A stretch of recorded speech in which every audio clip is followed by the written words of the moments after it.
اللہ کے حبیب صلی اللہ تعالیٰ علیہ وسلم مکہ مکرمہ میں 13 سال تک دعوت و تبلیغ فرماتے رہے، یہ سب کو پتہ ہے۔ جب آپ کی عمر مبارک 40 سال کی ہوئی تو آپ نے اعلان نبوت فرمایا، لوگوں کو جمع کیا اور کہا میں اللہ کا آخری نبی ہوں، تم سب دوسرے معبودان باطل کو چھوڑو اور ایک خدا کی عبادت کرو۔ یہ میرے رسول پاک صلی اللہ علیہ وسلم کی دعوت کی ابتدا تھی۔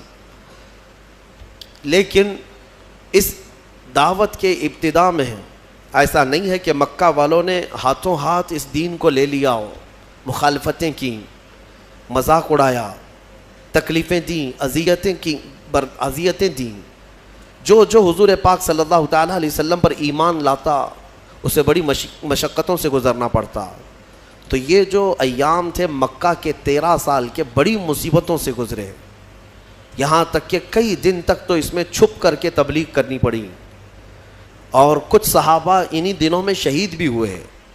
بیچ میں ایک وقت وہ بھی آیا جب رسول کریم صلی اللہ تعالیٰ علیہ وسلم کی عمر مبارک 50 سال کی ہے، نبوت کا یہ 10واں سال ہے اعلان نبوت کا، اور رسول کریم صلی اللہ تعالیٰ علیہ وسلم کا مکمل سوشل بائیکاٹ کر دیا ان لوگوں نے، مکہ والوں نے، سماجی بائیکاٹ، ایسے کہ کوئی حضور سے اور ان کے خاندان سے نہ مل سکتا ہے، نہ سلام کرے گا، نہ کلام، نہ مصافحہ، نہ لین دین، کچھ بھی نہیں کر سکتا۔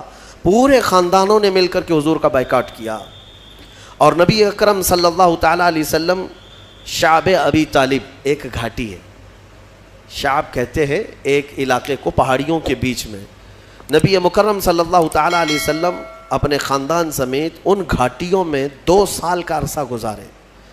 ان 2 سالوں میں فاقے ایسے آئے کہ پتے کھا کر رہنے پڑے، درخت کے پتے، اور کبھی کبھار چمڑوں کو ابال کر کے کھانا پڑا۔ یہ جو 2 سال گزرے، اب میں آپ کو بتاتا ہوں، مکہ والوں نے خوب اذیتیں دی، مشقتیں، تکلیفیں، ساری چیزیں دی۔ اب میرے آقا صلی اللہ تعالیٰ علیہ وسلم کو حکم ہوا ہجرت کا، 13واں سال تھا نبوت کا، حضور پاک صلی اللہ علیہ وسلم مکہ سے ہجرت کر کے مدینہ تشریف لے گئے۔ توجہ چاہتا ہوں آپ کو، یہ جنگوں کے متعلق جو بہت سارے پروپیگنڈے پھیلائے رہتے ہیں کہ اسلام صرف جنگوں سے پھیلا ہے، ان کے ہاں جہاد ہی جہاد ہے۔ کیوں کیا ہے جنگ اور کیوں ہوئی ہے جنگیں؟ جہاد ہوئے کیوں ہیں؟ میں آپ کو بتاتا ہوں۔ حضور پاک صلی اللہ تعالیٰ علیہ وسلم مکہ چھوڑ کر کے گئے، 13 سال ان کی مصیبتیں برداشت بھی کیا، غلام صحابہ حضور کے مار بھی کھائے، پیٹے گئے، کئی شہید بھی ہوئے۔ اب وطن بھی چھوڑ دیا، اب بچا کیا؟ گھر چھوڑ دیا، وطن چھوڑ دیا، جائیداد چھوڑ دیا، خاندان چھوڑ دیا، اور جو حضور کے چاہنے والے صحابہ تھے انہوں نے بھی مکہ چھوڑ دیا، مدینے چلے گئے۔ اب مدینے کیوں گئے تھے؟ کہ سکون سے رہ سکیں۔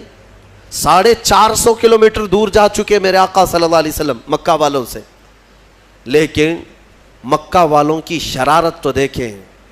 یہ جتنے کفار و مشرکین ہیں ان کو پیدائشی کیڑے ہوتے ہیں، ایمان والوں کو ستانا ان کے خمیر میں ہوتا ہے۔ یہ ایسا نہیں ہے کہ ان کو چھیڑو تو یہ ہمیں پریشان کرتے ہیں، بلکہ نہ چاہتے ہوئے بھی یہ چاہتے ہیں کہ ایمان والوں کو چھیڑ خانی کرتے رہیں، کسی طرح سے ان کو تکلیف دیتے رہیں۔ پہلے سے یہ چیز ان کی خمیر میں رہی ہے۔ مکہ کے مشرکین کے پاس اب بیس کیا تھا حضور سے لڑنے کا؟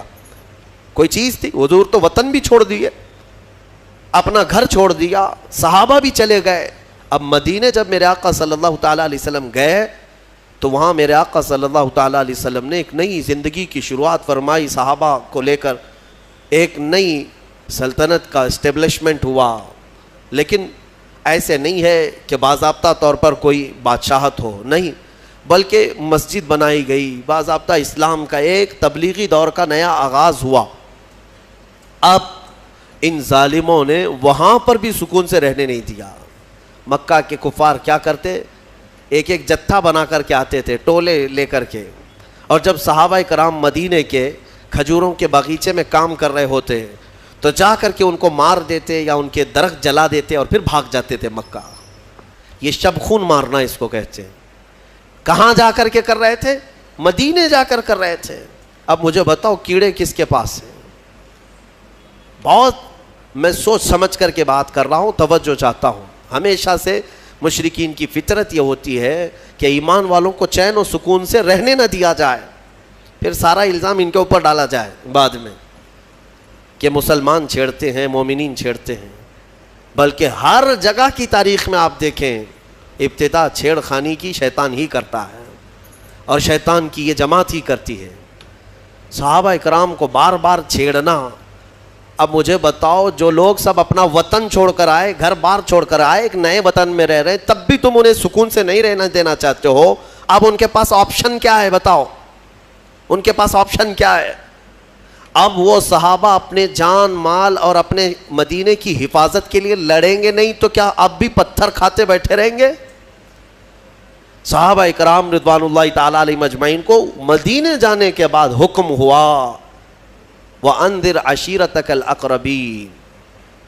اللہ تبارک و تعالیٰ نے اب یہاں پر حکم فرمایا، اے رسول پاک صلی اللہ تعالیٰ علیہ وسلم، آپ اپنے اقربا کو خوف دلائیں، ڈر سنائیں، اور اس کے بعد انہی آیتوں میں اللہ تعالیٰ نے فرمایا کہ اب تم پر جہاد فرض ہو گیا۔ جہاد کیا ہے؟ اب تم دور آ چکے ہو، تمہارا اپنا وطن ہے، تمہارا اپنا ایک نظام ہے، اس کی حفاظت کے لیے اگر کوئی مدینے پر آئے گا تو تمہیں مدینے کی حفاظت کے لیے کمر بستہ ہونا ہوگا۔ رسول پاک صلی اللہ تعالیٰ علیہ وسلم کے ساتھ اب کوئی چھیڑ خانی کرتا ہے تو اب صحابہ پر فرض تھا کہ وہ اٹھیں اور حضور کی عزت کی پہرے داری کریں۔ یہ ہے جہاد، یہ ہے 13 سال جو میرے آقا نے مشقتیں برداشت کی۔ کبھی جنگ کیا ان کے ساتھ؟ کبھی تلوار اٹھائی ان کے خلاف؟ نہیں اٹھائی۔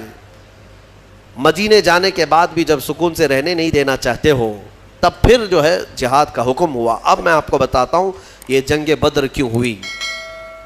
مکہ میں ان صحابہ کا سارا مال جو چھوٹ گیا تھا، جائیدادیں وہاں رہ گئی تھیں، یہ سب مال جائیداد لے کر ابو سفیان ملک شام بیچنے جا رہا تھا، قافلہ تجارت کا لے کر۔ اس میں مکہ والوں کا بھی مال تھا، صحابہ کا بھی تھا۔ نبی پاک صلی اللہ تعالیٰ علیہ وسلم کے پاس قاصد نے آ کر خبر دی کہ ابو سفیان ملک شام جا رہا ہے۔ ملک شام جانے کا جو راستہ تھا وہ مدینے کے قریب سے ہو کر گزرتا تھا۔ حضور پاک صلی اللہ تعالیٰ علیہ وسلم اپنے صحابہ سے فرماتے چلو اس کا راستہ روکو اور جس کا جو مال ہے وہ لے لو۔ جب صحابہ نکلے، جنگ کی غرض سے نہیں نکلے تھے، لیکن ابو سفیان کو یہ پہلے سے خبر ہو گئی کہ محمد صلی اللہ علیہ وسلم اپنے 300 سے زیادہ ساتھیوں کو لے کر بیچ راستے میں آئے ہیں، تو ابو سفیان نے کیا کیا، راستہ بدل کر دوسرے راستے سے ملک شام پہنچ گیا، تجارت بھی کیا، خوب نفع بھی کمایا، مال بیچ دیا۔ اب واپسی کا جب وقت تھا تو حضور پاک صلی اللہ علیہ وسلم پھر انتظار میں تھے کہ یہ واپس تو جائے گا، جب واپس جائے گا تب پھر ہم اس کو روکیں گے۔ ابو سفیان کو پتہ تھا، خبر تھی کہ رسول کریم صلی اللہ علیہ وسلم اپنے ساتھیوں کے ساتھ اب بھی کھڑے ہیں، تو اس نے مکہ والوں کو پیغام بھیج دیا کہ اے مکہ والوں اپنا مال بچا لو، محمد اور ان کے ساتھی تمہارا پورا مال ختم کر دیں گے، یہ قافلہ ختم ہو جائے گا۔ تو مکہ میں کھلبلی مچ گئی کہ ہمارا مال تجارت سب محمد صلی اللہ تعالیٰ علیہ وسلم اور ان کے ساتھی سب لے لیں گے۔ یہ پوری افواہ پھیلی تو سارے مکہ والے جمع ہوئے، لیکن ہوا کیا، ابو سفیان بڑی چالاکی سے واپسی میں بھی ایک اور راستہ بدل کر کے مکہ کے قریب پہنچ گیا، صحیح سلامت قافلے کو لے کر کے بھی گیا، صحیح سلامت قافلے کو واپس لے کر بھی آیا۔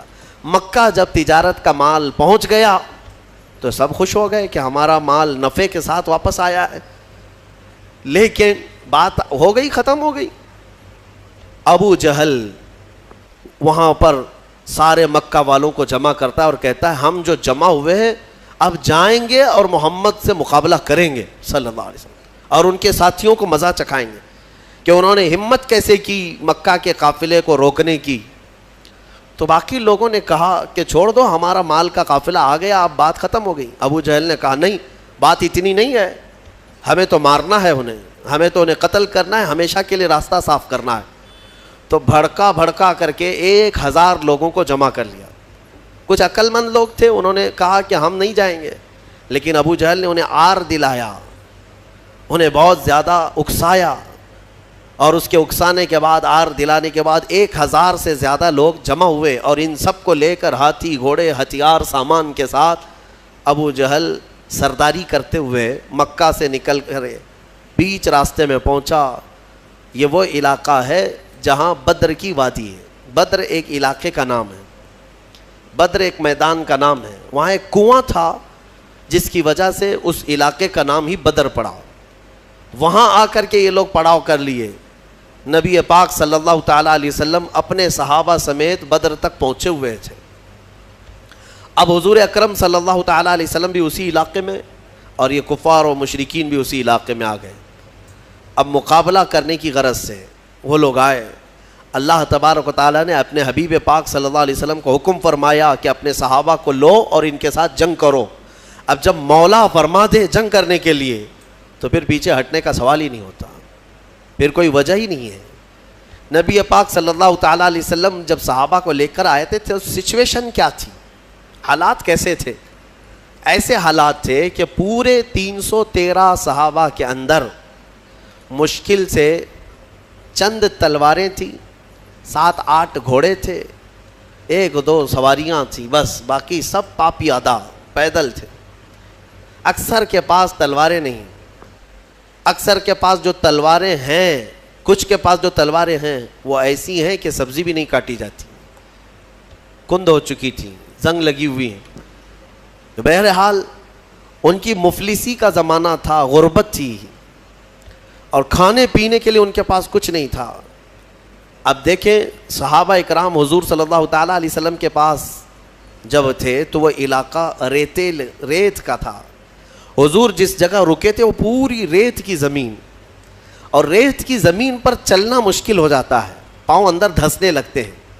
صحابہ کو ریتیلی زمین ملی اور مشرکین جہاں پڑاؤ کیے وہ مٹی کی زمین تھی، مٹی ہے تو مٹی پر پاؤں جمتے ہیں.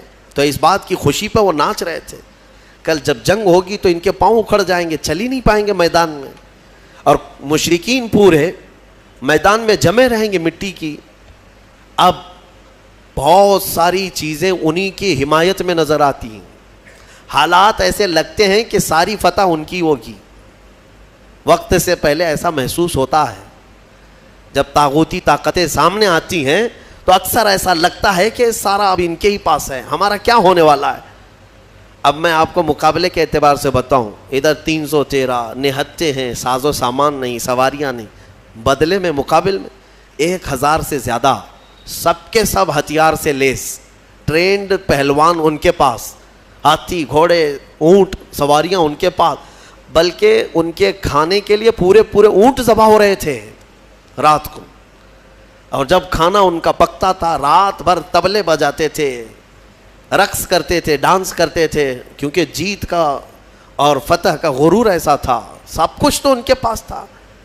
اب صحابہ جو دیکھ رہے تھے تو انسانی فطرت کا تقاضا ہے نا کہ سامنے بڑی طاقت کو دیکھ کر کے کیا محسوس کریں گے آپ. صحابہ کرام رضوان اللہ تعالیٰ علیہ مجمعین حضور صلی اللہ تعالیٰ علیہ وسلم کے پاس آئے، کہا یا رسول اللہ صلی اللہ علیہ وسلم کیا جنگ فرض ہو گئی؟ حضور نے فرمایا ہاں.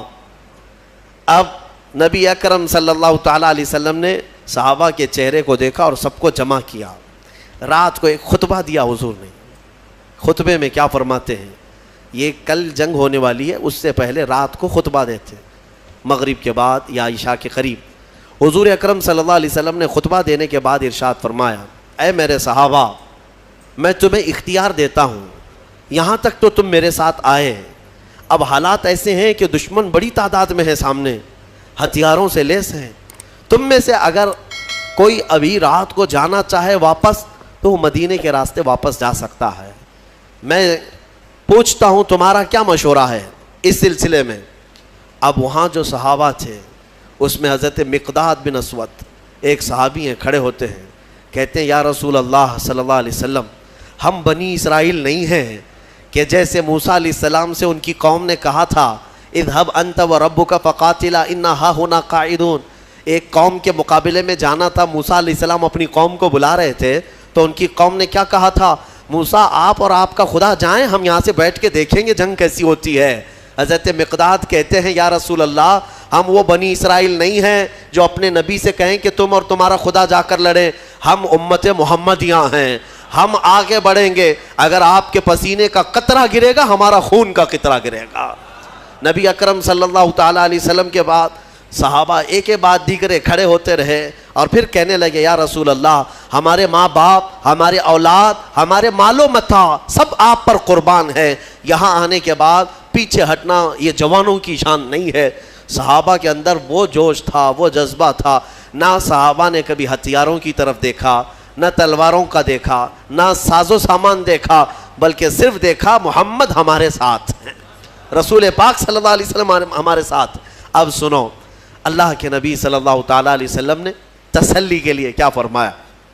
چند صحابہ کو لیا، میدان میں آئے، میدان میں آنے کے بعد معائنہ کیا اور فرمایا چند صحابہ ادھر کھڑے رہیں گے، کچھ ادھر رہیں گے۔ جنگ کی ترتیب میرے آقا بنا رہے تھے، لیکن اسی وقت حضور کے ہاتھ میں ایک لکڑی تھی، آپ نے ایک دائرہ کھینچا اور صحابہ سے کہا کل دیکھنا اس میں ابو جہل گر کے مرے گا، اور ایک لکیر سے دائرہ کھینچا اور کہا یہاں عتبہ مرے گا، اور ایک کھینچا کہا یہاں شیبہ مرے گا، جو بڑے بڑے ان کے پہلوان تھے ان کے نام لے کر لکیر کھینچ دیا حضور نے۔ اب صحابہ اکرام جانتے تھے یہ لکیر عام لکیر نہیں ہے، دنیا اور زمین و زمان ٹل سکتے ہیں مگر یہ لکیر بال برابر بھی فرق نہیں کر سکتی۔ حضور پاک صلی اللہ تعالیٰ علیہ وسلم کا یہ فرمان صحابہ کے حوصلے اتنے بلند کر دیا، انہیں پتا تھا اب کل جنگ میں جو بھی ہوگا لیکن اتنا تو طے ہے کہ ابو جہل مرے گا، اتنا تو طے ہے۔ کیوں؟ غیب داں رسول نے ایک رات پہلے ہی بتا دیا ہے، اور وہ بھی لکیر کھینچ کر بتایا۔ اب یہ ایک چیز تھی، صحابہ کا حوصلہ بڑھا ہے۔ جب واپس آئے رات کو، کافی رات ہو چکی تھی، حضور سجدے میں گر گئے اور دعا کرنے لگے۔ دعا میں جو مناجات اپنے رب سے کر رہے تھے وہ الفاظ کیا تھے؟ اللہ کی بارگاہ میں یوں کہتے مولا تیرے یہ بندے، عاجز بندے تیرے دربار میں آئے اور سبوں نے اپنی طاقت اور استطاعت کے مطابق اپنی محنتیں پیش کر دیں، میدان تک آ گئے، اب اگر کل تو انہیں فتح نہیں عطا کرے گا، حضور یہ کہہ رہے اپنے مولا سے، اے رب اگر کل تو انہیں فتح نہیں عطا کرے گا لن تعبد ابدا، پھر قیامت تک تیری عبادت نہیں ہو سکے گی، قیامت تک پھر تیری عبادت نہیں ہو سکے گی۔ یہ شان محبوبی تھی۔ حضور اکرم صلی اللہ تعالیٰ علیہ وسلم اپنے رب سے گڑ گڑا کر مانگ رہے تھے۔ ابھی دعا سے آپ نے سر اٹھایا، بہت تیز بارش شروع ہو گئی، رات کے وقت بارش شروع ہو گئی۔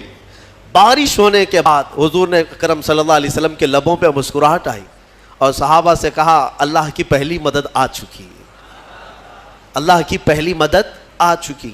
صحابہ نے محسوس کیا، کیوں جانتے ہیں؟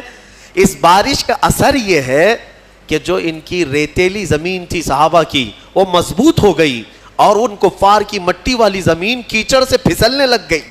اب ان کے گھوڑے پھسلتے تھے، ان کے پیر پھسلتے تھے۔ اب یہاں صحابہ، ریت میں اگر پانی جم گیا تو ریت مضبوط ہو جاتی، اور یہ ایسی مضبوط ہو گئی کہ اس پر دوڑے بھاگے کچھ بھی کرے کچھ فرق نہیں پڑتا، اور ادھر کیچڑ اتنا تھا کہ وہ پیر رکھے تو پھسل کر گر جائیں۔ تو حضور اکرم صلی اللہ علیہ وسلم نے فرمایا رات کے وقت اللہ کی پہلی مدد آ گئی۔ دوسرا دن آیا، یہ 17واں رمضان المبارک ہے۔ رسول کریم صلی اللہ تعالیٰ علیہ وسلم نے صبح کے وقت صحابہ کی صفوں کو ترتیب دینا شروع فرمایا۔ اس میں 313 صحابہ اکرام تھے، وہ بڑے خوش نصیب صحابہ ہیں، اور بلکہ وہ بڑے عظیم المرتبت صحابہ ہیں جو رسول کریم صلی اللہ تعالیٰ علیہ وسلم کے ساتھ سب سے پہلی جنگ میں آئے اور اسلام کا پرچم لہرانا تھا۔ یہ وہ تاریخ ہے جہاں سے شوکت اسلام دوبالا ہو گئی۔ آج سے اسلام کی عزت میں جو روشنی آئی ہے یہ ایک الگ تاریخ ہے، ایک الگ تاریخ۔ اس لیے 17 رمضان المبارک یہ عام تاریخ نہیں ہے، ہاں یہ تاریخ اسلام کی شان و شوکت کو بلند کرنے والی تاریخ ہے۔ صبح صفیں ترتیب دی گئیں، جب صفیں لگیں تو میرے عزیزو حضور پاک صلی اللہ تعالیٰ علیہ وسلم سامنے کھڑے ہیں۔ ان صفوں میں صحابہ میں بچے بھی آئے ہیں، جوان بھی آئے ہیں، بوڑھے بھی آئے ہیں۔ حالانکہ بچوں پر جہاد فرض نہیں ہے، لیکن کچھ صحابہ جو ضد کر کے حضور پاک صلی اللہ تعالیٰ علیہ وسلم کے ساتھ جہاد میں شریک ہوئے تھے، حضرت معاذ اور معوذ رضی اللہ تعالیٰ عنہما، جن کی عمر 13 اور 15 سال کے بیچ کی تھی، یہ بھی صفوں میں کھڑے ہو گئے حضور پاک کے سامنے۔ حضور نے انہیں اجازت دی، ان کے شوق کی وجہ سے، ان کے رونے کی وجہ سے۔ اب جنگ جب شروع ہوئی تو سب سے پہلے حضرت ہوتا کیا تھا، مقابلے میں ایک ادھر سے آتا ایک ادھر سے آتا، یا 2 ادھر سے آئیں تو 2 ادھر سے، 3 ادھر سے آئیں تو 3 ادھر سے، شروعات۔ تو کفار مکہ نے اس طرف سے بڑے ان کے جو پہلوان تھے ان کو بھیجا. اس میں عتبہ تھا, شیبہ تھا اور ایک بڑا کافر پہلوان. تو حضور پاک صلی اللہ تعالیٰ علیہ وسلم نے اپنی جماعت میں سب سے پہلے جنہیں اتارا وہ مولا کائنات حیدر کرار تھے. علی مرتضیٰ کو سب سے پہلے میدان میں اتارا. ان کے بعد دوسرے نمبر پر امیر حمزہ رضی اللہ تعالیٰ, تیسرے پر حضرت ابو عبیدہ بن جراح.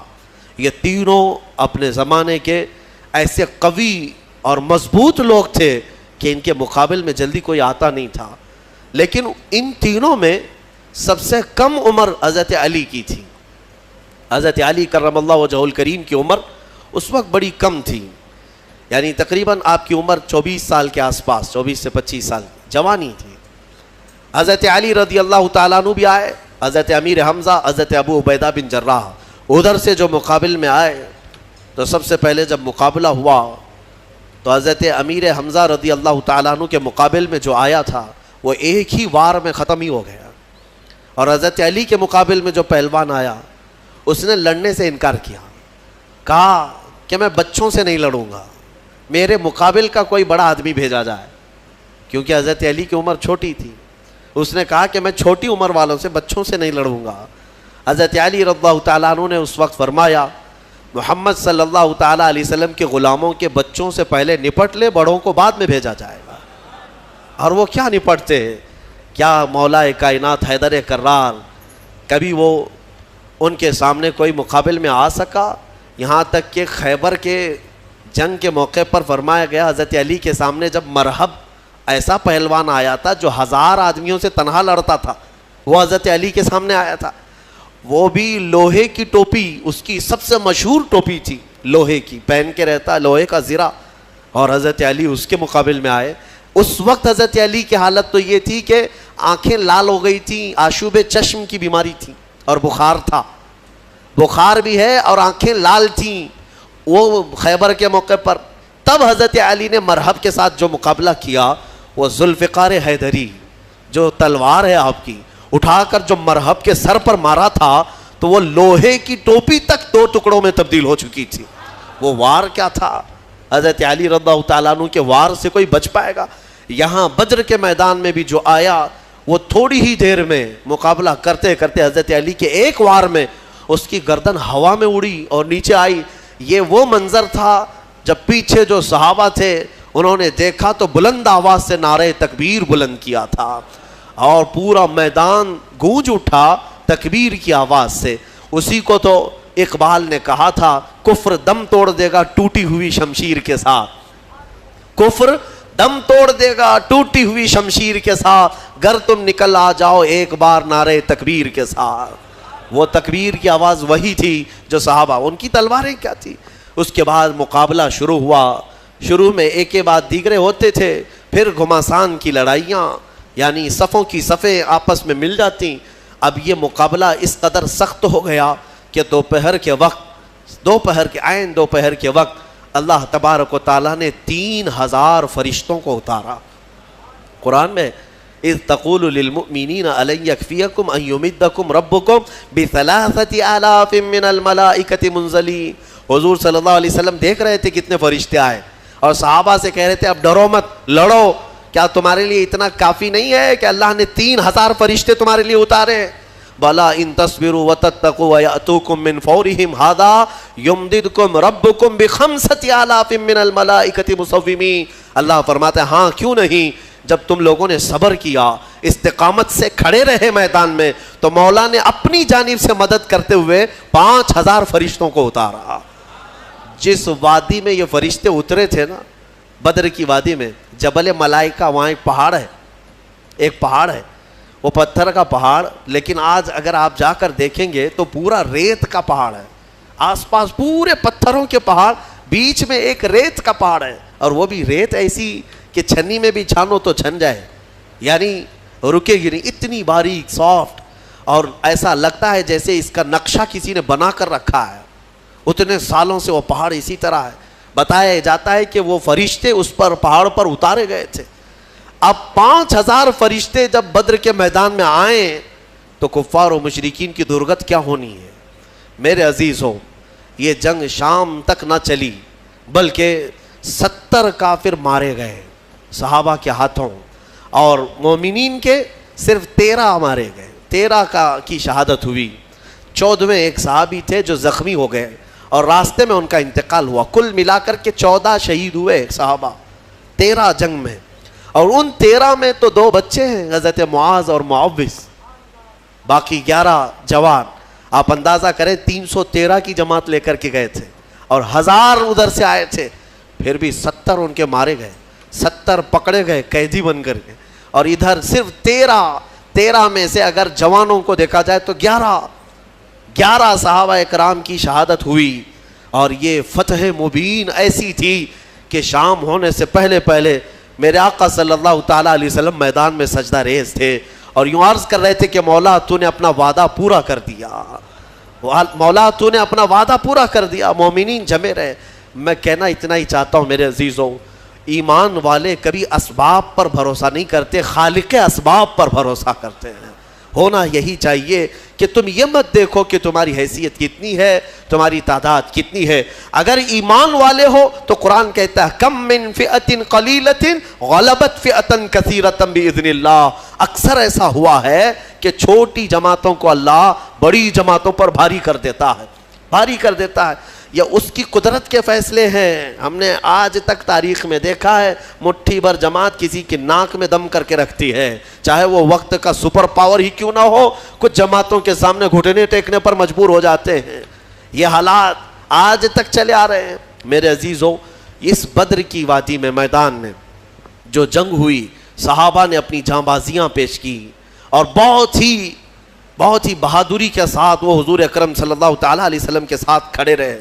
اب میں آپ کو بتاتا ہوں، شام کا وقت ہوا، نبی اکرم صلی اللہ تعالیٰ علیہ وسلم اپنے صحابہ کے ساتھ میدان میں آئے۔ سارے بھاگ چکے تھے، جو بچے ہوئے تھے ساز و سامان سب چھوڑ کر بھاگے، جتنا لائے تھے مکہ سے کھانے پینے کے لیے سب میدان میں چھوڑ کر مکہ بھاگ گئے۔ 140 تو یہاں رہ گئے نا، باقی سب جان بچا کر بھاگے مکہ کی طرف۔ اب شام کے وقت جب حضور پاک صلی اللہ علیہ وسلم اپنے صحابہ کی لاشیں جمع کی ہیں، شہداء کی، انہیں دفن کیا گیا، اب پھر صحابہ کے ساتھ میدان میں آتے ہیں۔ صحابہ کہتے ہیں ہم سب سے پہلے ڈھونڈ رہے تھے کہ ابو جہل کہاں مرا ہے، یا عتبہ شیبہ مرے ہیں یا نہیں مرے ہیں۔ جا کر کے دیکھا تو ابو جہل بھی مرا ہوا پڑا تھا۔ صحابہ کہتے ہیں ہم نے اس کے مرنے کی جگہ دیکھی تو رات کو کھینچی ہوئی وہ لکیر ویسی تھی، ایک بال بھی باہر نہیں گرا تھا، یعنی ایک انگلی بھی اس کی باہر نہیں تھی، اسی گھیرے کے اندر وہ گر کر مرا ہوا تھا۔ تم کیا سمجھتے ہو نبی پاک صلی اللہ تعالیٰ علیہ وسلم کو علم غیب نہیں ہے؟ اللہ تبارک و تعالیٰ نے اپنے رسول کو وہ سارے علوم عطا کیے جو نبی پاک نہیں جانتے، سارے علوم اللہ نے انہیں عطا کر دیے۔ اب عتبہ شیبہ یہ سب مرے ہوئے تھے۔ جنگ بدر میں کچھ ایسے لوگ بھی تھے جن کے بارے میں حضور پاک صلی اللہ تعالیٰ علیہ وسلم نے بلایا، جیسے حضرت بلال کو بلایا، حضرت بلال حبشی کو بلایا، اور ان کا جو آقا جو تکلیفیں دیتا تھا مکہ میں، امیہ، وہ بھی مرا ہوا تھا، وہ بھی گرا ہوا تھا یا زخمی تھا، تو حضرت بلال کو حضور نے فرمایا بلا کر کے، بلال آؤ اپنے آقا کو مار لو، جتنا اس نے مکہ میں تمہیں رسیاں ڈال کر کھینچا تھا، سینے پر سل رکھتا تھا، انگارے پہ سلاتا تھا، حضرت بلال حبشی نے اپنے ہاتھوں سے اس کو مارا، امیہ کو۔ وہ دیکھنے کا دن تھا، ابو جہل آخر وقت جو کہہ رہا تھا وہ بھی سننے کا وقت تھا۔ ہوا یہ کہ یہ 2 چھوٹے بچے حضرت معاذ اور معوذ، یہ 2 چھوٹے تھے، حضرت عبد الرحمن بن عوف، یہ کہتے ہیں میں جنگ بدر میں گزر رہا تھا کہ یہ دونوں بچے آئے میرے پاس، کہنے لگے چچا جان ابو جہل کس کا نام ہے؟ یہ جانتے بھی نہیں تھے کیونکہ وہ مکہ کا ہے اور یہ بچے مدینے سے آئے ہیں۔ عبد الرحمن بن عوف کہتے ہیں میں نے پوچھا بیٹا تم کو کیا کرنا ہے اس کا؟ وہ سردار قریش ہے، وہ پہلوان ہے۔ ان دونوں بچوں نے کہا سنا ہے میرے مصطفیٰ کو گالیاں دیتا ہے، سنا ہے ہمارے آقا کی شان میں وہ گستاخیاں کرتا ہے۔ تو حضرت عبد الرحمن بن عوف کہتے ہیں ان بچوں کا جذبہ دیکھ کر کے میں خوش تھا۔ بات چل رہی تھی، اچانک ابو جہل گھوڑے پر سامنے سے گزر ہی رہا تھا۔ حضرت عبد الرحمن بن عوف کہتے ہیں میں نے بچوں سے کہا وہ دیکھو وہ جو جا رہا ہے یہی ہے ابو جہل شیطان قریش۔ یہی ہے جو سارے مکہ میں گستاخیاں کرتا ہے. ابھی حضرت عبد الرحمن کی بات مکمل بھی نہ ہونے پائی تھی کہ یہ دونوں چیل کی طرح جھپٹ پڑے اور دونوں کے ہاتھوں میں تلواریں تھیں. دوڑتے ہوئے گئے, ایک نے گھوڑے کی ٹانگوں پر مارا تو ابو جہل گر گیا نیچے, اور جیسے ہی وہ زمین پر گرا دونوں شہزادے سینے پر چڑھ کر کے بیٹھ گئے. سینے پر چڑھ کر بیٹھے ایسے کہ ایک اس کے ہاتھوں کو جکڑ کر کے سینے پر دبوچ لیا اور دوسرے نے اس کی گردن کو الگ کر دیا. اور جب گردن پر تلوار رکھا, چھوٹے صاحبزادے نے سنا ہے کہ ابو جہل کہہ رہا تھا عربی کے اشعار, وہ شعر شاعری کے لوگ تھے, فی البدی شعر بولتے تھے, مرنے سے پہلے بھی شعر و شاعری کر رہا تھا. کیا کہہ رہا تھا؟ کہتا میں عرب ہوں, میں عرب ہوں. غرور اور گھمنڈ جاتا نہیں ہے. میں عرب ہوں اور میں پہلوان ہوں, مجھے موت سے خوف نہیں, میں موت سے ڈرتا نہیں, میں عرب ہوں اور مکہ کا سردار ہوں. لیکن بات اتنی سی افسوس کی ہے کہ میرے مقابل کا پہلوان مجھے نہیں مار رہا ہے, میرے مقابل کا پہلوان مجھے نہیں مار رہا ہے, چھوٹے لوگوں سے مر رہا ہوں, اتنا افسوس ہے, باقی مرنے کا مجھے خوف نہیں ہے. اب اندازہ کرو, ان کو مرنا بھی ہے تو بڑے پہلوانوں سے, لیکن مولا کی شان ہی الگ ہے. وہ فرعون کو ہلاک کرتا ہے تو پانی سے, نمرود کو ہلاک کرتا ہے تو مچھر سے, ابرہا کو ہلاک کرتا ہے تو چڑیوں سے, ابو جہل کو ہلاک کرے گا تو بچوں سے. یہ اس کی شان ہے. ہاں, بڑے بڑے دشمنوں کو چھوٹی طاقتوں سے ہلاک کرتا ہے.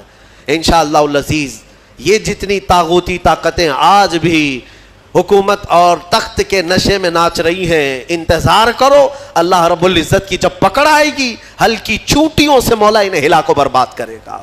ویسے تو یہ آئی گیا ہے وائرس جو نظر بھی نہیں آتا, یہ گردن میں جاتا ہے کہ دماغ میں جاتا ہے, پتہ نہیں کتنے ویریئنٹ لے کر کے آ رہا ہے. ہاں, ہر مہینے نئے نئے گھونگھٹ اوڑھ کر کے آتا ہے یہ کورونا, دیکھ بھی رہے ہیں آپ. ہاں, ہر مہینے نئی نئی دلہن ہے, اس کے نئے نئے جلوے ہیں. ہاں, فرسٹ ہو گیا, سیکنڈ ہو گیا, تھرڈ ہو گیا, فورتھ ہو گیا, ابھی سیریز آنے باقی ہیں.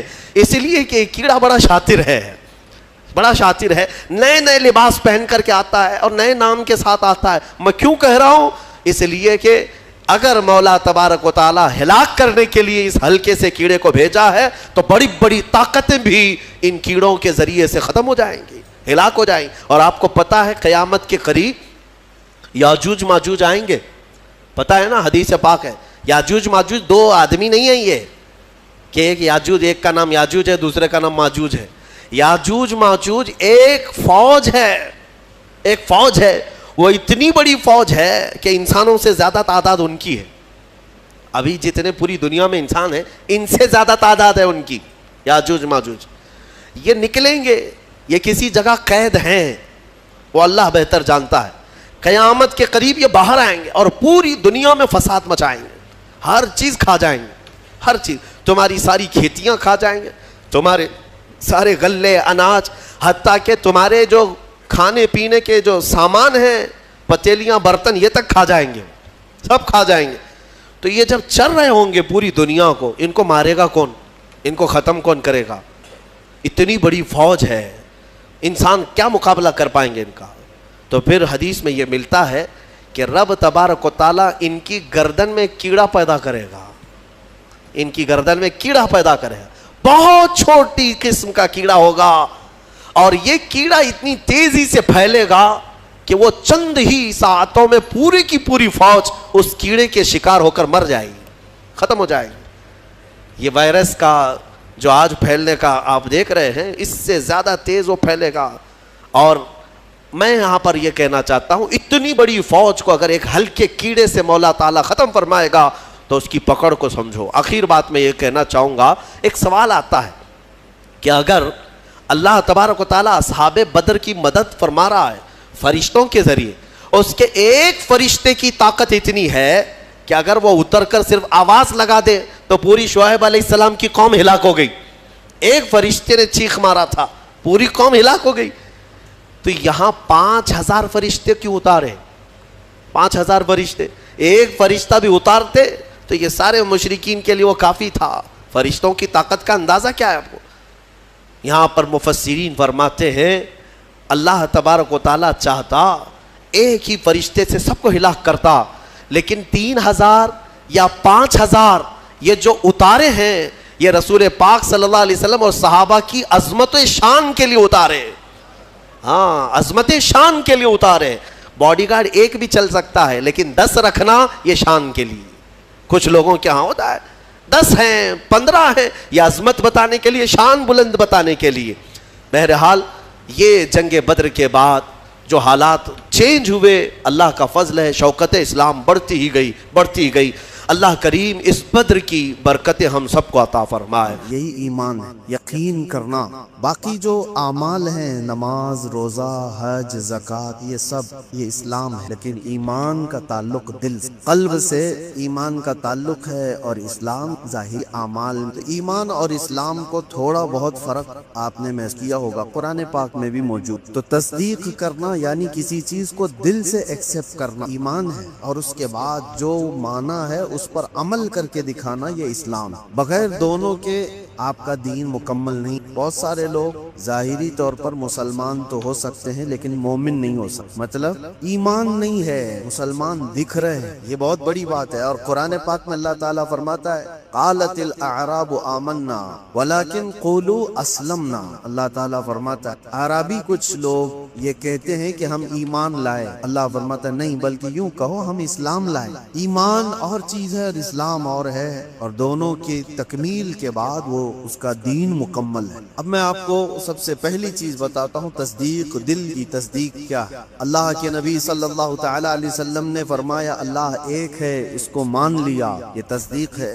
رسول پاک صلی اللہ علیہ وسلم نے فرمایا کہ میں اللہ کا آخری رسول ہوں, مان لیا, یہ تصدیق ہے. اللہ کے نبی صلی اللہ تعالی علیہ وسلم نے فرمایا اتنے نبی مجھ سے پہلے آئے تھے, ان کے کام یہ تھے, ان کے معجزات یہ تھے, تم نے مان لیا. یہ کیا ہے؟ دل کی تصدیق. اس کو کہتے ہیں دل سے ماننا.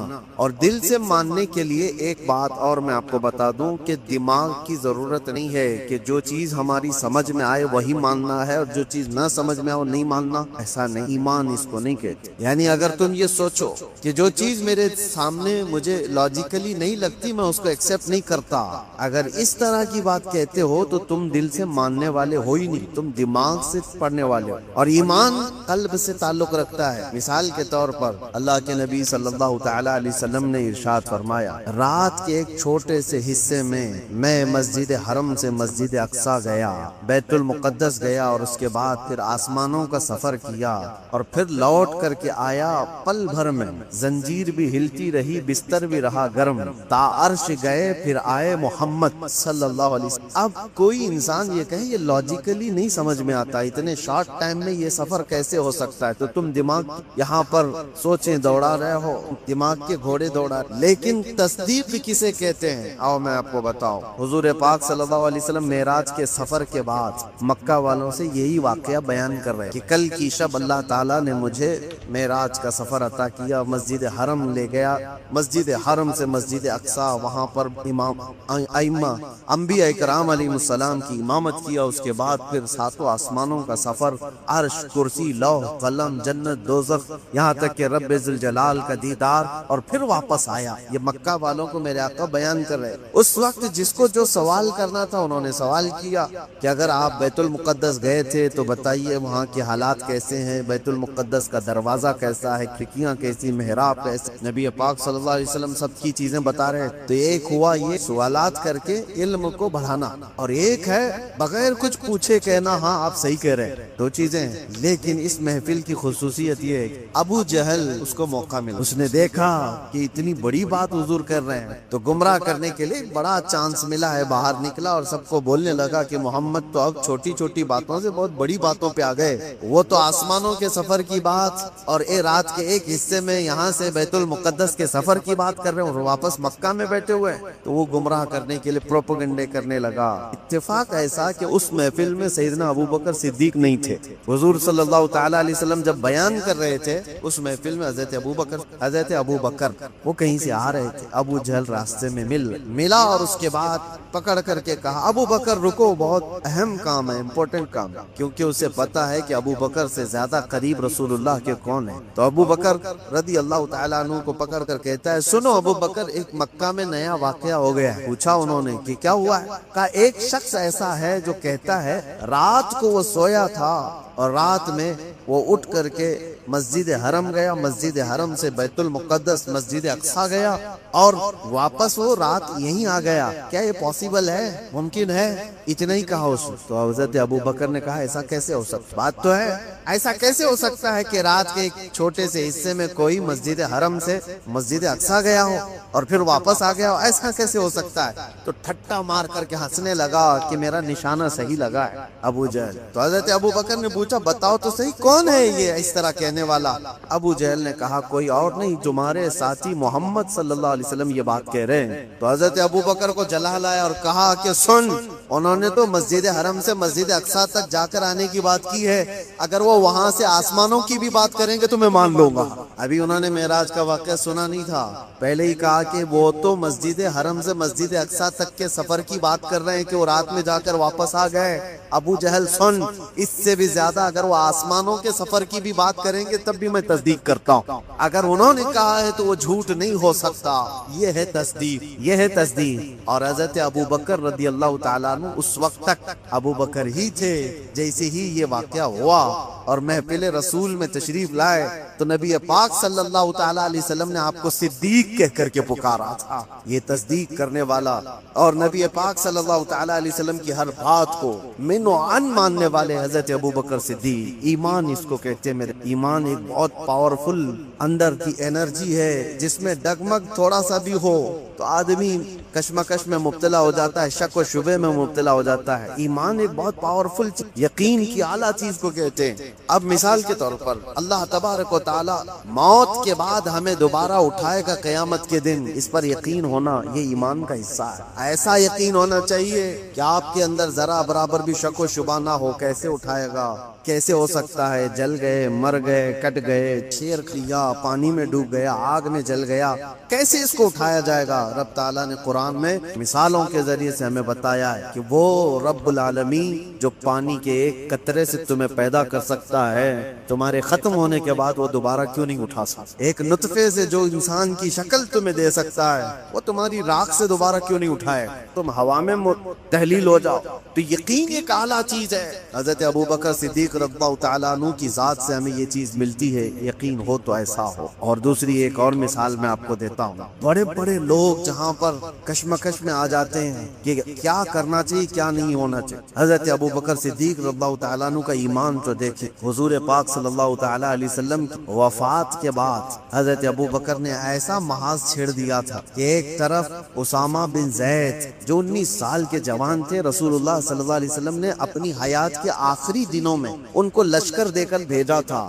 ابھی وہ لشکر مدینے سے زیادہ دور نہیں گیا تھا کہ میرے آقا کی وفات ہو گئی. 10,000 صحابہ کا لشکر، اور وہ واپس آئے مدینے میں حضور کی وفات کی غم کی خبر سن کر. یہ بات حضور کی وفات ہوتے ہی چند دنوں کے بعد ایک فتنہ اور پھیل گیا کہ ایک دوسرا شخص مسیلمہ کذاب، اس نے اپنے نبی ہونے کا دعویٰ کر دیا. حضور کی وفات کے بعد اس نے نبوت کا دعویٰ کر دیا اور اس نے اپنی ایک جماعت بنا لی. دوسرا فتنہ، ایک اسود عنسی نام کا شخص، اس نے بھی نبوت کا دعویٰ کر دی. ایک اور فتنہ اٹھا، جو لوگ زکوٰۃ دیتے تھے انہوں نے زکوٰۃ سے انکار کر دیا کہ ہم زکوٰۃ آج سے کہ وہ رسول اللہ کی حیات میں دیتے تھے. تو یہ ایک ساتھ اتنے فتنے کھڑے ہو گئے اچانک، اور حضرت ابو بکر صدیق زمان میں خلافت کو سنبھالے ہوئے. تو آپ نے اسامہ بن زید سے کہا جو رسول اللہ نے تمہیں جہاں بھیجا ہے نکل جاؤ لشکر دے کر. جو صحابہ، تو حضرت عمر نے کہا روک کر کے کہ ابھی انہیں میں ضرورت ہے، اتنے فتنے ہیں، آپ اس لشکر کو روک لیجئے، اتنے 10 صحابہ سب چلے جائیں گے جنگ میں،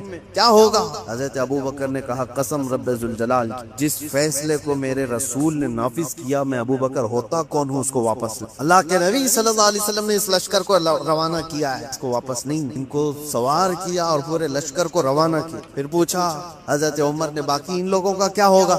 یہ مسیلمہ کذاب ہے، اسود عنسی ہے، یہ منکرین زکوٰۃ ہیں، ان کا کیا ہوگا؟ حضرت ابو بکر نے کہا مدینے کے جتنے لوگ ہیں سب جمع ہو، چھوٹی سی ایک فوج مسیلمہ کذاب کے خلاف بھی، اسود انسی کے خلاف بھی بھیجا، اور اس کے بعد پھر زکوٰۃ کے منکرین ان کے پاس بھی تقاضا کرنے۔ تو حضرت عمر نے کہا ایک ساتھ اتنے سارے محاذات پر کیسے آپ لڑو گے؟ تو حضرت ابوبکر صدیق اس وقت کیا کہتے ہیں سن، آپ نے کہا اے عمر، اسلام لانے سے پہلے جو تمہارے اندر جلال تھا وہ کہاں، جو جوانی کے جوہر تھے تمہارے وہ کہاں چلے؟ یہ کیسی بات کر رہے ہو؟ اللہ کی قسم مدینے والوں کے چھیتڑے اڑ جائیں تب بھی میں خاموش نہیں بیٹھوں گا، کیونکہ میرے رسول کے دین کا مسئلہ، اور سب کو نافذ کیا، اور اللہ نے ہر جگہ فتح مبین عطا فرمائی۔ جتنے محاذ ایمان ایسا قوی تھا کہ آپ کو اللہ کی ذات پر ایسا بھروسہ۔ ایک اور مثال میں آپ کو بتاتا ہوں، بہت ایسا وقت آ جاتا ہے ڈیسیجن لینا بہت مشکل ہو جاتا ہے زندگیوں میں، لیکن فرمان رسول جہاں نظر آئے، اے مسلمانوں اپنی ساری چیزیں چھوڑ دو اس کے ساتھ۔ میرے آقا نے فرمایا کئی مسئلے ہمارے پاس آتے ہیں، پراپرٹی کے جھگڑے، ابھی کچھ کل ہی کی بات ہے، ہم وراثت کے مسئلے لکھ کر کے دے رہے سامنے والے، تو ان کا جو ایکسپیکٹیشن تھا کہ ان بہنوں کو نہیں ملنا چاہیے، ان کو تو شادیوں میں دیا گیا تھا، ہم نے کہا اللہ کے نبی کی شریعت ہی، قرآن میں اللہ نے یہ فرمایا، تو انہوں نے اس کو لپیٹ کے رکھ دیا اور کہا کورٹ سے دیکھ لیا جائے۔ میرے عزیزو، کیا یہ ایمان تمہیں میں رسول اللہ کا فرمان بتا، نبی نے یہ فرمایا ہے، ہونا تو یہ چاہیے کہ اپنی زندگی کی ہر شے فرمان رسول پر چھوڑ دو۔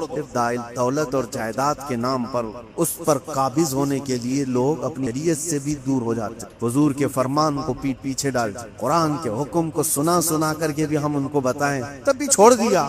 آخرت کا خوف جسے نہیں ہے وہ تو یہاں ہر حلال و حرام کھا جائے۔ ایک بات یاد رکھو، ایک بالشت زمین اگر کی قبضہ کیا ہے، حضور صلی اللہ علیہ وسلم فرماتے ہیں ساتوں زمینوں کا توق بنا کر قیامت کے گلے میں ڈالا، وہ اٹھ نہیں پا رہا ہوگا اس دن 50,000 سال کے برابر کا ایک دن قیامت کا، اس دن کے عذاب سے ڈرو۔ میں کہنا یہ چاہتا ہوں کہ جب تمہارے سامنے رسول اللہ کی حدیث آ جائے کہ میرے آقا نے یہ فرمایا، اپنی خواہشات چھوڑ دو، اپنی جو بھی ایکسپیکٹیشن ہے اس کو ختم کر دو، نہیں میرے آقا نے فرمایا، میں بات ایمان اسی کو کہتے۔ میں بتا رہا تھا سیدنا ابوبکر صدیق کے بارے میں، حدیبیہ کا موقع ہے، نبی پاک صلی اللہ علیہ وسلم 1400 صحابہ کو لے کر مدینے سے نکلے مکہ عمرہ کرنے، لیکن حالات ایسے تھے کہ مکہ والے عمرہ کرنے نہیں دے رہے، روک دیا 35 کلومیٹر دور مکہ سے دور کہ آپ لوگ عمرہ نہیں کر سکتے، اور جنگ کرنے پر تلے ہوئے تھے مکہ والے، اس وقت تھوڑا طاقت میں تھے۔ نبی پاک صلی اللہ تعالی علیہ وسلم نے دیکھا کہ ہم احرام کی حالت میں آئے ہوئے ہیں عمرہ کرنے کے لیے، لیکن یہ جنگ کرنا چاہتے ہیں اور حضور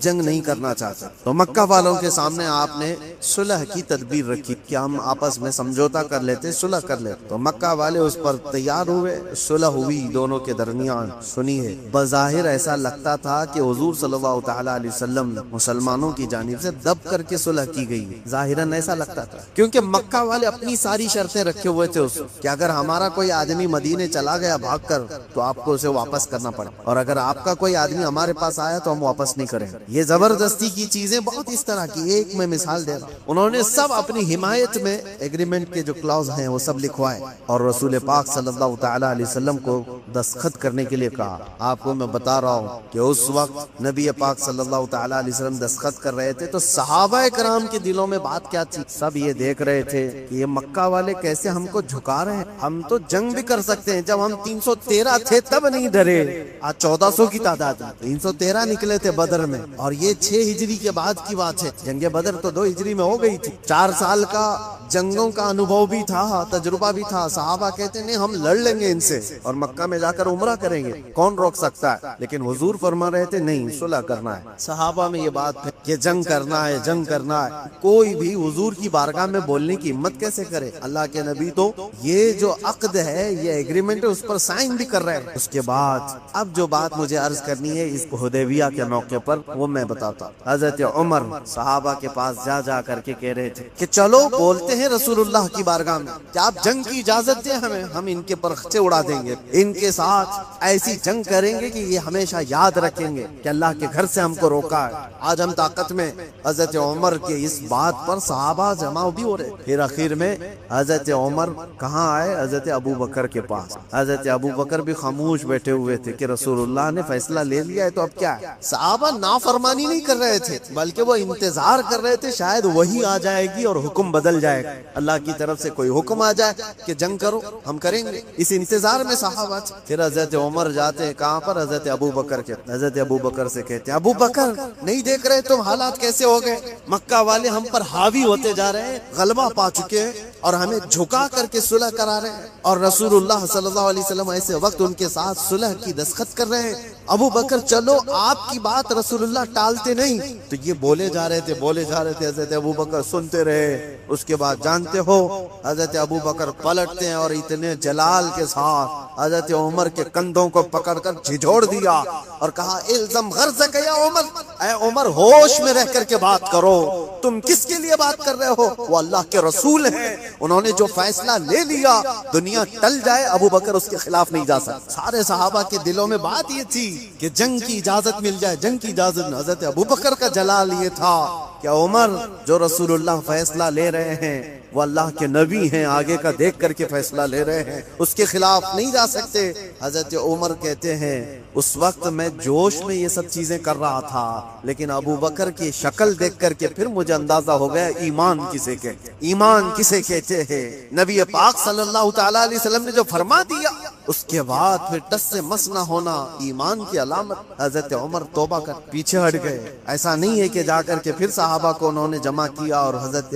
ابو بکر کی بھی بات ٹال دی، نہیں، انہیں احساس ہوا کہ حضرت ابو بکر نے اس دن جو فیصلہ لیا ہے وہ رسول اللہ کی بات پر، اور پھر دیکھا بھی سارے صحابہ نے صلح تو ہوئی تھی۔ ایک سال یہ ایگریمنٹ مکہ والے چلا نہیں سکے، دوسرے سال میرے آقا صلی اللہ تعالی علیہ وسلم 10,000 صحابہ کو لے کر مکہ تشریف لائے تھے، اور بغیر جنگ و جدال اور قتل و قتال کے مکہ فتح ہو چکا تھا۔ اور اس دن جو مکہ فتح ہوا آج تک اس کی روشنی اور اس کی برکتیں مکہ میں موجود ہیں۔ ایک سال پہلے صلح پر حضور نے جو دستخط کی تھی اس کا اثر آج تک بھی ہے۔ تو حضرت ابو بکر صدیق کا وہ ایمان تھا کہ نبی پاک صلی اللہ تعالی علیہ وسلم کے فرمان کے بعد پھر کوئی چیز نہیں۔ آج کیا ہمارے اندر ایمان کا وہ حصہ ہے؟ کیا ہم ویسی تصدیق کرتے ہیں کہ حضور نے جو فرما دیا وہ حق؟ لوگ آج سائنس سے کمپیئر کر کے دیکھنا چاہتے ہیں۔ ہاں سائنس آ گیا ہے تو اب ایک نئی چیز یہ بھی چل پڑی ہے نا کہ ہر چیز کو سائنس سے دیکھا جائے۔ سائنس یہ کہہ رہا ہے تو میرے نبی نے 1400 سال پہلے کی، ارے ہمارے نبی کے فرمان کو صحیح کرنے کے لیے سائنس جیسی 1000 چیزیں آئیں، اس کی کوئی حاجت نہیں۔ سائنس کی تھیوریاں ہر نئے سال میں بدلتی رہتی۔ ڈاروین نے پہلے کیا کہا تھا؟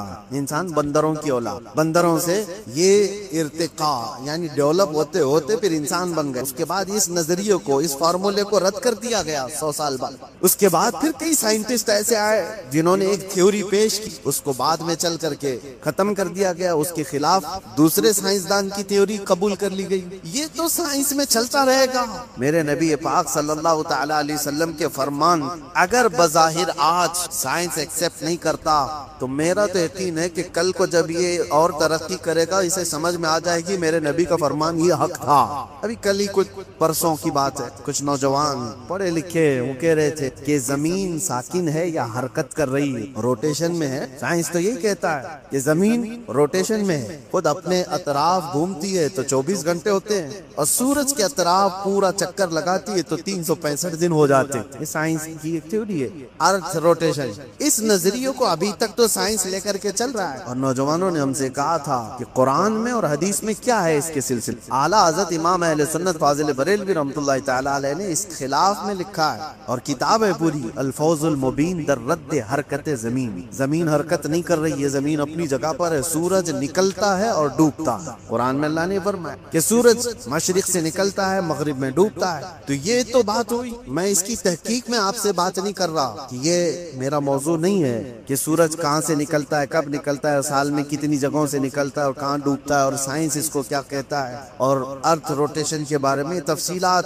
آپ اس علم کے ماہرین سے معلوم کریں۔ لیکن میں یہ کہتا ہوں نوجوانوں سے، جب تمہارے پاس ایسی دو چیزیں آئیں، یہ تو ایک مثال کے لیے کہہ رہا ہوں، تم سامنے دیکھ رہے ہو کہ سائنس کی تھیوری یہ ہے، انہوں نے یہ چیز پیش کی ہے، اور ایک طرف فرمان مصطفیٰ نبی کونین صلی اللہ تعالی علیہ وسلم ہے، تو اے نوجوانوں بتاؤ ایمان حضور پاک کی بات کو آنکھ بند کر تسلیم کر لینا، یہ یقین کا نام ایمان، یہ ایمان ہے۔ آپ کو پتا ہے یہ ترقیاں تو بہت بعد میں ہوتی آئی، وہ صحابہ کیسے ایمان لائے۔ قرآن میں ایک آیت ہے، اللہ تعالیٰ فرماتا ہے اذا اخرج یدہ لم یکد یراہ، یہ 18ویں پارے سورہ نور کی آیت ہے، ظلمات بعضها فوق بعض، یعنی ایک علاقہ ایک جگہ ایسی ہے اندھیریوں پہ اندھیریاں، اندھیریوں پہ اندھیریاں، سورج کی ایک کرن بھی وہاں پر نہیں ہوتی، اگر کوئی آدمی ہاتھ بھی نکالے تو ہاتھ بھی نہیں دیکھ سکتا۔ لیکن 18ویں صدی کے بعد ایک ایسا شخص جس نے اوشین کا سمندر کا سفر کیا، اس نے سمندروں کے بیچ میں ایک جگہ ایسی پائی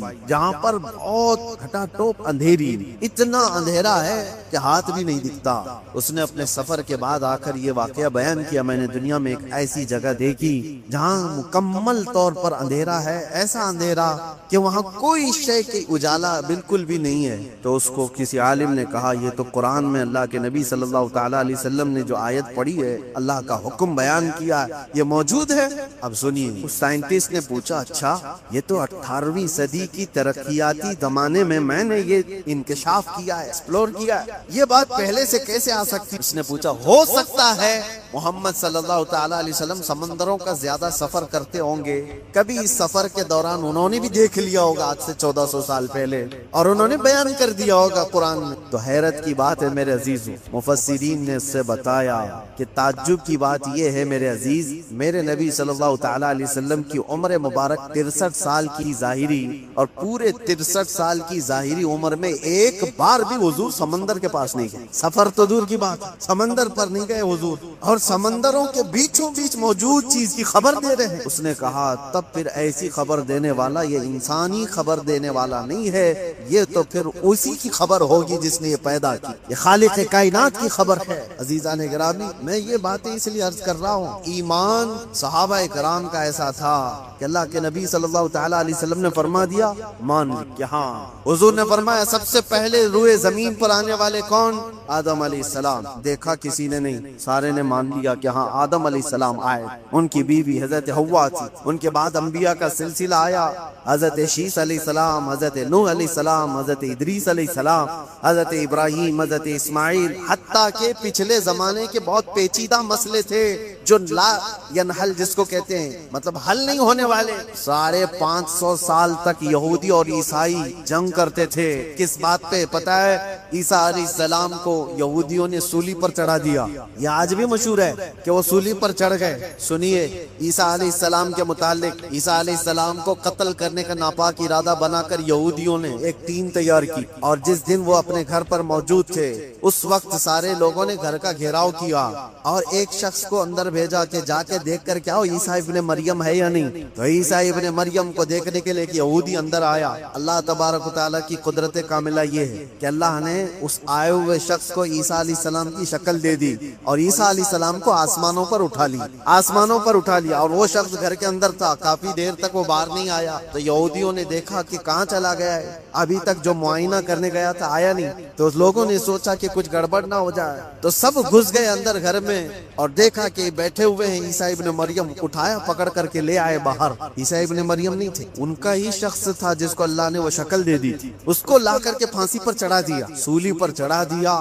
دیکھا نہیں کچھ نہیں۔ اس کے بعد پھر فکر میں مبتلا ہو گئے ہمارا آدمی کہاں گیا ہے جو اندر دیکھنے گیا تھا۔ تو اصل بات یہ تھی کہ اس کے دھڑ کا نچلا حصہ اس کا اصلی والا ہی حصہ نظر آ رہا جو شخص اندر گیا۔ تو کچھ یہودیوں نے کہا یہ تو ہمارا ہی آدمی ہے۔ تو لوگوں نے پھر اختلاف یہ کیا کہ اگر یہ ہمارا آدمی ہے تو عیسیٰ ابن مریم کہاں گئے، وہ کہاں چلے گئے؟ تو بعض نے کہا یہ دیکھو اوپر کی شکل تو عیسیٰ ابن مریم کی، اس شک کی زندگی میں ان کے السلام علیکم میرے پیارے بہن بھائیوں، آپ کو بیان اچھا لگا ہوگا، بنے رہے ہمارے چینل پر اگلی ویڈیو کے لیے۔